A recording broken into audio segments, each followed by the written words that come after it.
দর্শক, সময়ের পরিবর্তনের সাথে সাথে আমাদের প্রতিদিনের ব্যবহৃত জিনিসপত্রগুলোতে ব্যাপক আধুনিকতার ছোঁয়া লেগেছে। আজকের ভিডিওতে তেমনই কিছু আধুনিক জিনিসপত্র আপনাদেরকে দেখাবো। শুরুতে এই সাইকেলটাকে দেখুন, প্যাডেল থেকে কনভার্ট হয়ে সাইকেল এখন পা দিয়ে চাপ দিয়ে চালাতে হচ্ছে।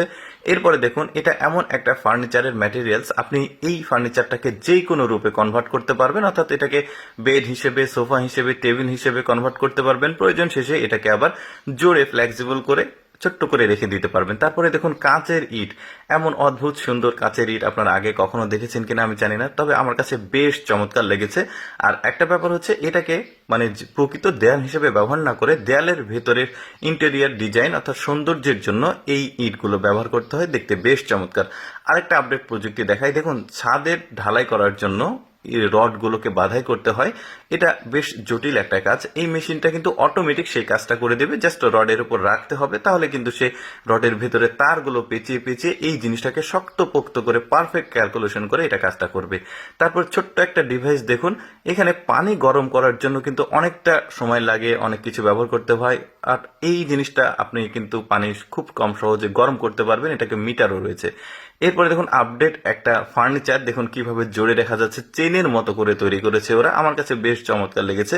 এটাকে আপনি কিন্তু আবার চেয়ার হিসেবে ব্যবহার করতে পারবেন। তারপরে এই চেয়ারটাকে দেখুন কতটা আপডেট, আমি যে শুধুমাত্র প্রযুক্তি দেখাচ্ছি তা কিন্তু না, একদমই আপডেট জিনিসগুলো দেখাচ্ছি। যেমন এটা একটা ল্যাপটপ, 3 ডিসপ্লে ল্যাপটপ দেখতে পাচ্ছেন। এরকম ল্যাপটপ কিন্তু অনেকে হয়তো বা দেখেনি।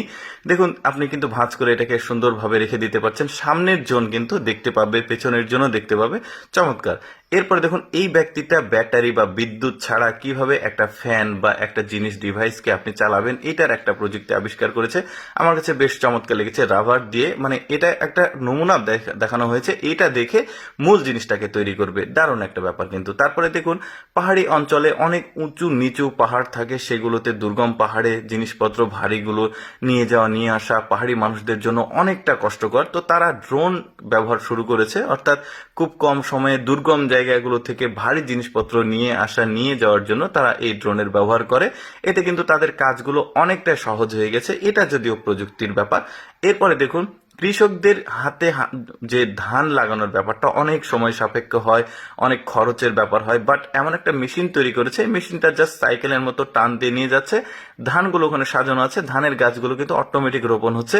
এতে করে সময় বাঁচবে যেমন, তেমন কিন্তু কৃষকের যে খরচটা সেটাও বাঁচবে, অনেকটা দ্রুত কিন্তু অনেক জমির ধান লাগাতে পারবে। তারপরে দেখুন এটা এমন একটা মোবাইল তৈরি করেছে, ডিসপ্লেটা অটোমেটিক যাচ্ছে আবার নিচে আসছে, এটা আপডেট হয়তোবা কিছুদিনের মধ্যে আমরা বাজারে পেয়ে যাব।